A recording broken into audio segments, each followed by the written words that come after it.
ಹಿಂದಿನ ಭಾಗದಲ್ಲಿ ಅಕ್ಷತಾ ಮತ್ತು ದಿಲೀಪ್ ಪ್ರೀತಿ ಮಾಡ್ತಾ ಇರೋ ವಿಷಯ ತಮ್ಮೆರಡೂ ಕುಟುಂಬದವರಿಗೂ ಗೊತ್ತಾಗಿ ದೊಡ್ಡ ಜಗಳನೇ ಆಗಿರತ್ತೆ.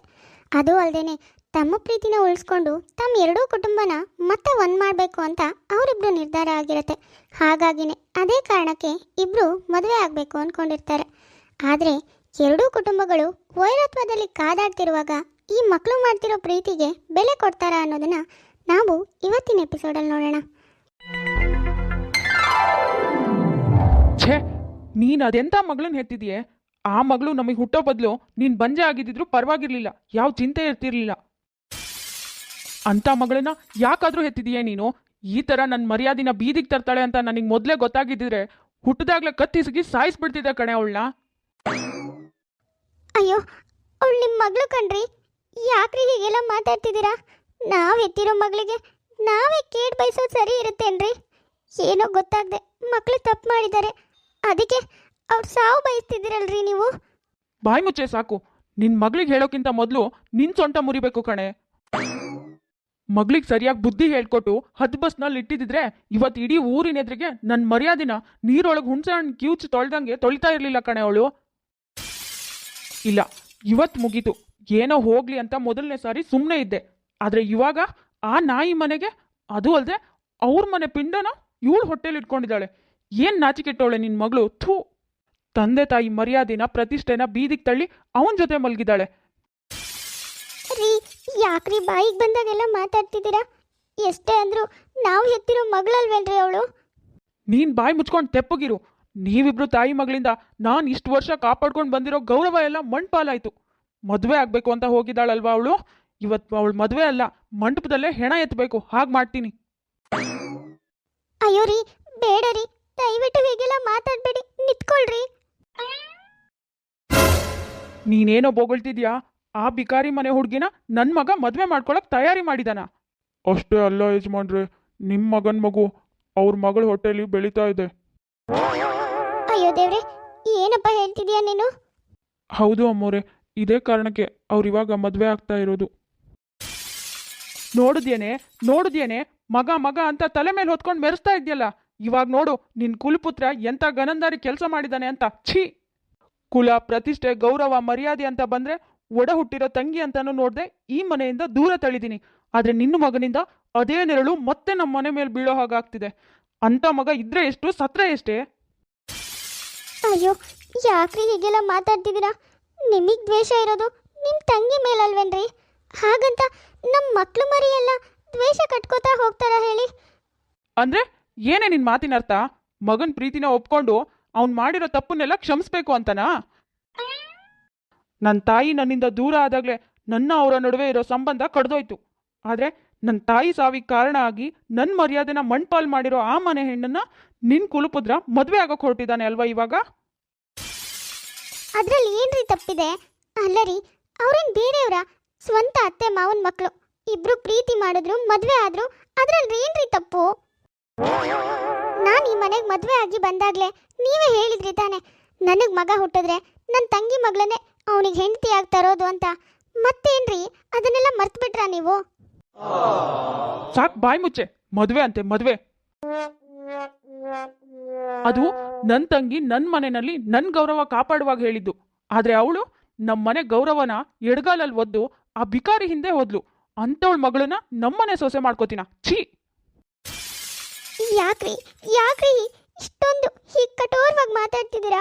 ಏನೋ ಗೊತ್ತಿಲ್ಲದೆ ಮಕ್ಕಳು ತಪ್ಪು ಮಾಡಿದ್ರು, ಅದನ್ನ ಕ್ಷಮಿಸಿ ಅವ್ರ ಪ್ರೀತಿನ ಒಪ್ಕೊಳ್ರಿ. ಇನ್ನೊಂದು ಮಾತಾಡಿದ್ರು ನಿನ್ನ ಜೀವಂತವಾಗಿ ನೆಲ ಸಮಾಧಿ ಮಾಡ್ಬಿಡ್ತೀನಿ. ಪ್ರೀತಿ ಅಲ್ಲ ಕಣೆ, ಇವತ್ತು ಅವನ್ ತಿಥಿ ಮಾಡ್ತೀನಿ. ರೀ, ಹೀಗೆಲ್ಲ ಮಾತಾಡ್ಬೇಡ್ರಿ, ನಿಂತ್ಕೊಳ್ರಿ ಒಂದ್ ನಿಮಿಷ, ನನ್ನ ಮಾತು ಕೇಳ್ರಿ. ಮಕ್ಕಳು ಮದುವೆ ಆಗ್ತಿರೋ ವಿಷಯ ಕೇಳಿ ಎರಡೂ ಕುಟುಂಬದವರಿಗೂ ಕೋಪ ಉಕ್ಕಿ ಬರುತ್ತೆ. ಮಕ್ಕಳನ್ನ ಜೀವಂತವಾಗಿ ಉಳಿಸಬಾರ್ದು ಅಂತ ಮಕ್ಕಳು ಇದ್ದಲ್ಲಿಗೆ ಹೋಗ್ತಾರೆ. ಅಕ್ಷತಾ ಮತ್ತೆ ದಿಲೀಪ್ ಇನ್ನೇನು ಮದುವೆ ಆಗಬೇಕು ಅಂತ ಎಲ್ಲ ತಯಾರಿ ಮಾಡ್ತಾ ಇರ್ತಾರೆ. ಅಕ್ಷತಾ, ಏನು ಯೋಚನೆ ಮಾಡ್ತಿದ್ಯಾ? ಹಾರ ಹಾಕು. ಏನಾಯ್ತು? ಇಲ್ಲ ಬಾವ, ನಾವು ಮಾಡ್ತಾ ಇರೋದು ತಪ್ಪು. ಈ ಮದುವೆ ಆಗೋದು ಬೇಡ ಬಾವ, ನಾವು ವಾಪಸ್ ಮನೆಗೆ ಹೋಗೋಣ. ಇದೇನು ಹೇಳ್ತಿದ್ಯಾ ಅಕ್ಷತಾ ನೀನು? ಹೊಟ್ಟೆಲಿ ನನ್ನ ಮಗು ಇಟ್ಕೊಂಡು ವಾಪಸ್ ಮನೆಗೆ ಹೋಗೋಣ ಅಂತಿದ್ಯಲ್ಲ, ಏನಾಗಿದೆ ನಿನಗೆ? ಬುದ್ಧಿ ನೆಟ್ಟಗಿದ್ಯಾ? ಈ ಅವತಾರದಲ್ಲಿ ನಾವು ಮನೆಗೆ ಹೋದರೆ ನಮ್ಮನ್ನು ಸುಮ್ಮನೆ ಬಿಡ್ತಾರೆ ಅಂದ್ಕೊಂಡಿದ್ಯಾ ನೀನು? ಸಾಯಿಸ್ಬಿಡ್ತಾರೆ ಅಕ್ಷತಾ, ಅರ್ಥ ಮಾಡ್ಕೋ. ಯಾಕೆ ಅರ್ಥ ಆಗ್ತಿಲ್ಲ ನಿನಗೆ? ಪರವಾಗಿಲ್ಲ ಬಾವ, ನನ್ನ ಮನೇಲಿ ನಿನ್ನ ಮನೇಲಿ ನಮ್ಮಿಬ್ರನ್ನು ಸಾಯಿಸಿದ್ರು ಸಾಯಿಸ್ಲಿ, ಆದರೆ ನಾವಿಬ್ರು ಇಷ್ಟು ದಿನ ಮಾಡಿರೋ ತಪ್ಪನ್ನೇ ಸಾಕು. ಇನ್ನು ಈ ಮದುವೆ ಅನ್ನೋ ತಪ್ಪನ್ನ ಮಾಡೋದು ಬೇಡ. ಏನು ಹೇಳ್ತಿದ್ಯಾ ಅಕ್ಷತಾ ನೀನು? ಹೌದು ಬಾವ, ನಾವು ಪ್ರೀತಿ ಮಾಡೋದಕ್ಕೆ ನಮ್ಮಿಬ್ರು ಇಷ್ಟಗಳು ಎಷ್ಟು ಮುಖ್ಯನೋ ಹಾಗೆ ನಮ್ಮಿಬ್ರು ಕುಟುಂಬದವರು ಮತ್ತೆ ಮೊದಲಿನ ಹಾಗೇನೆ ಒಂದಾಗಬೇಕು ಅಂದ್ಕೊಂಡಿರೋದು ಅಷ್ಟೇ ಮುಖ್ಯ ತಾನೇ. ನೀನು ಹೇಳ್ತಿರೋದೇನೋ ನಿಜಾನೇ ಅಕ್ಷತಾ, ಆದರೆ ಇವಾಗ ನಾವಿಬ್ರು ಮದುವೆ ಆಗಿ ಅವ್ರ ಎದುರಿಗೆ ನಿಂತರೆ ನಿಜವಾಗ್ಲೂ ಒಪ್ಕೊಳ್ತಾರೆ. ಯಾಕೆ ನೀನು ಚಿಂತೆ ಮಾಡ್ತಿದ್ಯಾ? ಇಲ್ಲ ಬಾವ, ನೀನು ಅನ್ಕೊಂಡಿರೋ ತಪ್ಪು. ಗೌರವ ಪ್ರತಿಷ್ಠೆ ಅಂತ ತನ್ನ ಒಡ ಹುಟ್ಟಿರೋ ತಂಗಿನೇ ಬೇಡ ಅಂತ ದೂರ ಮಾಡಿರೋ ಮಾವ ಪಾಪ ಇವಾಗಲೂ ಅದೆಷ್ಟೋ ಅವಮಾನಗಳನ್ನು ಕಂಡಿರ್ತಾರೆ, ಅದೆಷ್ಟೋ ಜನಗಳ ಮಧ್ಯೆ ತಲೆ ತೆಗ್ಸಿರ್ತಾರೆ. ಅದೇ ಥರ ನನ್ನ ತಂದೆ ಕೂಡ ಗೌರವ ಪ್ರತಿಷ್ಠೆ ಅಂತೆಲ್ಲ ಅದೆಷ್ಟೋ ಕನ್ಸ್ಕೊಂಡಿರ್ತಾರೆ. ಆದರೆ ಇವತ್ತು ನಾವಿಬ್ರು ಅವ್ರ ಗೌರವನ ಕಾಲಿಗೆ ತೂರಿ ಅವ್ರಿಷ್ಟು ವರ್ಷ ತೋರಿಸಿದ ಪ್ರೀತಿನ ಮರೆತು ಮದುವೆ ಆದರೆ ಮೊದಲೇ ಒಂದ್ಸಾರಿ ತಂಗಿ ವಿಷಯದಲ್ಲಿ ಕುಗ್ಗೋಗಿರೋ ಮಾವ ಇನ್ನೂ ಕುಗ್ಗೋಗ್ತಾರೆ. ಹಾಗೆ ಅವತ್ತು ಮಾವ ಇದ್ದಿದ್ದ ಪ್ಲೇಸ್ನಲ್ಲಿ ಇವತ್ತು ನನ್ನ ತಂದೆ ತಲೆ ತೆಗ್ಸಿ ನಿಲ್ಬೇಕಾಗುತ್ತೆ ಬಾವ. ಅದು ಹಾಗಲ್ಲ ಅಕ್ಷತಾ. ಬೇಡ ಬಾವ, ನಮ್ಮಿಬ್ರು ಕೈಯಿಂದ ನಮ್ಮಿಬ್ರು ಕುಟುಂಬಗಳನ್ನು ಒಂದು ಮಾಡೋಕೆ ಆಗದೆ ಇದ್ರೂ ಪರವಾಗಿಲ್ಲ, ಆದರೆ ಇನ್ಯಾವತ್ತು ನಮ್ಮಿಂದ ನಮ್ಮ ಫ್ಯಾಮಿಲಿ ತಲೆ ತೆಗ್ಸೋ ಹಾಗೆ ಮಾತ್ರ ಆಗಬಾರ್ದು.